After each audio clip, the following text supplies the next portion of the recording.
actually a bit of a joke, to be honest, as far as Smash 4. Yeah. But now with the resurgence of Cloud, we've seen a resurgence also of Mew2King's iron hold grasp over all of the Smash. Rising there. He is getting there. It's very impressive. Yeah. It's just a matter of fact if he can pull this out, because if he does this, he would play DK Will in winners finals, excuse me. And certainly a sight to behold. Definitely one of the possible victors of this tournament. And almost every game we have. So that's what Mew2King does. Now, I know that you personally, even though we agreed to seed Mew2King at #1. Oh, we're getting into this on stream. We can get into this on stream. I feel like it'll be fun banter, right? Even though we agreed to, at the end to seed Mew2King as #1, you have your questions. I mean, what are some of the wild cards that you can see maybe taking out M2K this tournament? I don't know. I've seen M2K play money matches here, and he just like drops games to the people I would not consider at the level that he wants to play at. And yes, he does take games off like notable people, and like as you said, 0 Game 5. But that goes so much deeper than that. That's not him knowing about how to play against Seek. That's him knowing how to play against Zero for years through different games, like Brawl most notably. But we are looking at Smashville right now.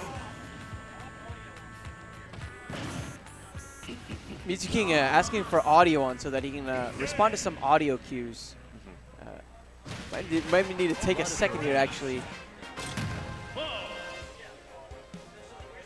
Basically, because we're playing on these little monitors, they don't necessarily have the most volume behind them, so to say. All right, now we're getting a whole lot of Mew² in the player cam. Oh, yeah. Yeah. I mean, I think it would be hilarious just to have like the twins on like at the same time. Yeah. And then like just their faces, no shirts, and then be like, who's who? Who's who? Who's who? I mean, I could say because I've seen these folks time and time again, but I could probably get a gamepad and like blast it right there. I don't know. I'm gonna go try to. Alpharad is gonna actually take a minute here, real quick, back. to help out with the tournament. Shout out to Alpharad, the homie holding it down. He's gonna be trying to figure out how we can rectify this quick situation that we have. But in the meantime, definitely have plenty of announcements, plenty of things that are going down here at Chain Locator HQ. Of course, some big tournaments coming up. Dime is going to be a regional that's going to be going down for Melee. But on top of that, the T-Lock 1K happening very, very soon. We're going to be flying out Wizrobe as our challenger approaching. And we're going to be having basically our region of Texas, which includes some great players like Wobbles, trying to see if they can compete with one of the finest players in the world. Definitely one of those folks who has been reshaping the Falcon meta and making some big strides.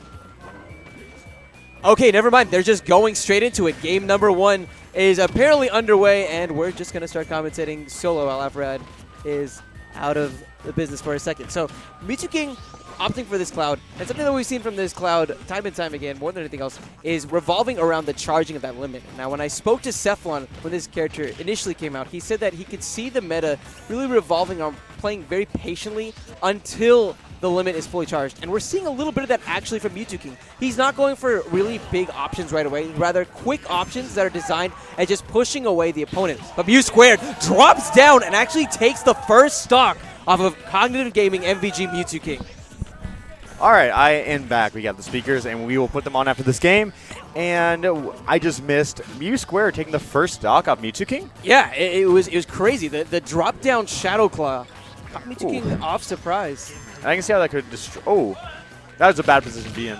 And Mew² has his fair share of Cloud experience. He's played against Denti a couple times, and if I remember correctly, he's been coming out on top pretty consistently over him. That's what I've been noticing a lot. So he knows what to do in the matchup, but does he know what to do in the Mew2King matchup? That's the question. That's because I was having a conversation with Deezus earlier, and there's macro and micro reads. Like macro is like what the character wants to do, and micro is like what Mew2King wants to do. And you have to learn, and the only way to do that is by watching, by studying, by playing, and by adapting to how he's behaving in this and how he can work around that. Because it's like what Cloud want to do. He wants to do this and get up air, and now he wants to try to follow up. But what does Mew2King want to do? He has to follow his behaviors and punish that. And he two-stocked Mew2King.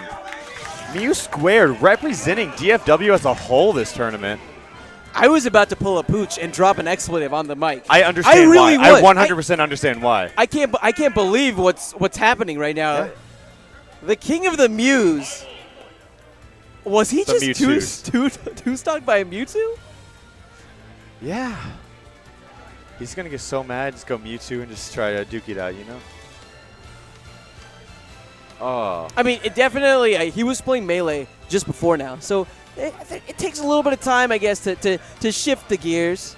But still, that's definitely not going to take anything away from try to put the Mew². speakers on real quick.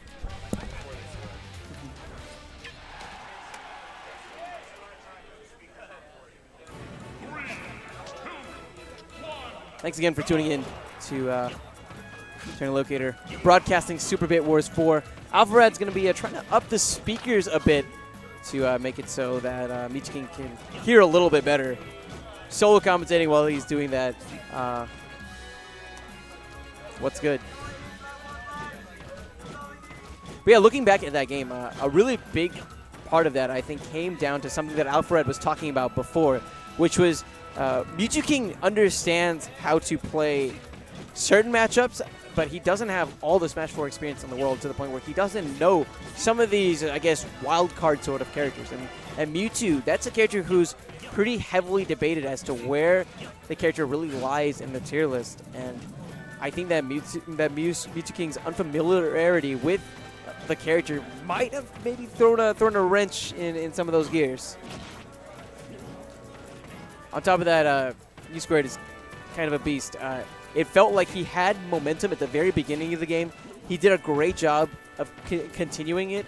And I think beyond that, he didn't really feel phased about the person that he was sitting next to. And that's something that I think is kind of underrated. But a lot of the times you go against a really good player, and before the match even starts, you're like, oh my god, I'm going up against a DKO. Oh my god, I'm going up against Nairo. Oh my god, I'm going up against Mew2King. Somebody who's like a really well-known name, and it kind of like damages you before you even pick up the controller. But it's really good to see Mew² be one of those players who kind of removes himself away from the situation in order to ensure that he can be able to perform optimally. And this is something that we saw from him actually at TGC. At TGC, he was up against ESAM, and for him, it didn't really even phase him. He had a really great first game. I think the set overall was in ESAM's favor, but ESAM just had so much respect for him by the end of that set that you can tell that even if Mew² lost, it was still a little bit of a win for him. And I think the fact that he's been in those kind of pressure situations before, and he's had wins in those pressure situations before, is probably what's contributing to his pretty solid mental game right now.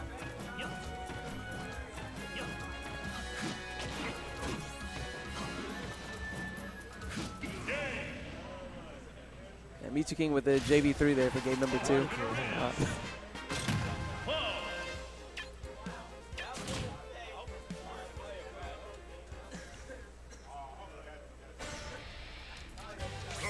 Big shout out, by the way, to some of our sponsors of the event: Cricket Wireless, Subway, GCS Customs, and let me make sure I say this dude's name right, Jeremy Kleinik. Jeremy Kleinik. All these folks contributing pop bonuses as well as a lot of items that we'd be raffling here for all the people at the tournament. But this is it, the real deal. Apologies again for the slight delay. Game number 2 is underway. Here we go. For the folks who are just joining us, Mew², up-and-coming player from Dallas, Texas. Two-stocked Mewtwo King. Unprecedented. Very impressive. The most surprising part is, we all know, especially people who are aware of DFW and the scene there, know Mew² is a force to be reckoned with. But on a national level, people don't know about him. And recently at TGC 6, right? I told them about the ESAM story. Yeah, They know. But it's still a great story. He just took another stock from Mewtwo King at 7% and busted out the taunt.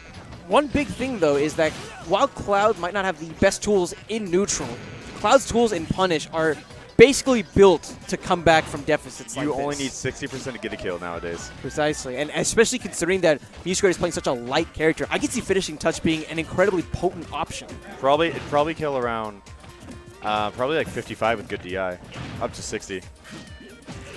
Mew² air dodging and avoiding the dare, and pushes on Mew2King for another 2-stock?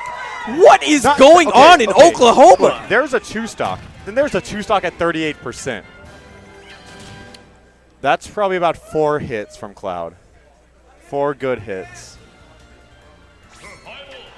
Yesterday, Mew2King lost a singles event. Yes. I remember talking to him afterwards. He's just like, I'm not too worried. I'm not too upset about it. I'm going to win both events for sure. Oh, no. It's like, you're confident? Yeah, I'm really confident. But that confidence can only go so far. Remember at the beginning of this match when I said that I did not favor him to win this? Yeah. Well, damn. Well, you can't call me a liar. But it may be a 2-0, but it feels like Mew2King might be starting to shake off some of the cobwebs. Doing substantially better, I think, in this game than he was in previous games. But already Mew². He does have limits, so it's very hard for him not to come back. Precisely. Because Cloud, just off stage, becomes so much better. Not only can he make it back ridiculously far distances, he also snaps the ledge, which is one of Cloud's worst flaws when he doesn't have it. And I really like Mew²'s patience as well. He understands that Mew2King really wants to throw out those aerials. And notice even there, he's patient not only whenever Mew2King's on offense, but also when he's on defense. He's been capitalizing massively whenever it comes into every aspect of his game. It's just... even though Cloud is known for such a great pressing, That is it! Mew2King goes down 3-0 to Mew² without losing a single stock. That was a 6-stock. I can't believe my mind right now, Alpharad. I cannot believe my mind. Tourney locator, you saw it here. Oracle saying that he has to leave. Walk it off, man. Can we talk about how Mew2King just got 6-stocked by a Mewtwo? There has to be a joke in there somewhere. I don't even know, man. Leave it to Reddit, man. They'll be on Leave it to Reddit, dude.